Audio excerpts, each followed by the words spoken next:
Hello mga ka-Team Joy, Kabeshi! Welcome po ulit sa aking video. So ayan, for today's video po, magluluto tayo ng sotanghon na may sabaw. So ito po yung mga ingredients natin. May konting pork, celery, carrots, cabbage, ayan. Panggisa natin bawang, sibuyas, and syempre yung sotanghon. Ayan.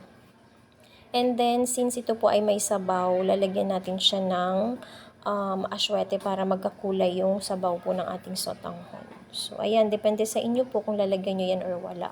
So, optional lang naman. So, eto nga po, magpapakulo na tayo. Hindi ko lang alam sa inyo kung kayo ba ay nagpapakulo ng baboy or diretso gisa. Wow. Pero sa amin, pinakukuluan muna namin yan para malambot yung baboy bago siya igisa. So, ayan, papaano natin siya sa water at saka may mantika na agad para kapag naubos na yung tubig, diretso gisa na siya. So, ayan. So, ipabrown lang natin siya kasi naubos na yung tubig niya. After that, pag nag-brown na at malambot na yan, ayan, lalagyan na natin yung bawang tsaka sibuyas. So, ayan, nagigisa na tayo dyan. And then, after that, ayan, imimix lang natin silang lahat. And, i-season nyo lang siya muna para magkaroon ng taste na konti. Ako naglalagay ako ng paminta.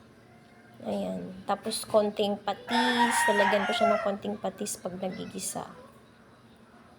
And then after that, pagka okay na yung gisa nyo, lalagay naman natin yung carrot since yan ay medyo matigas. So, ayan. Sinama ko na siya sa paggisa. Then, naglagay ako ng tubig.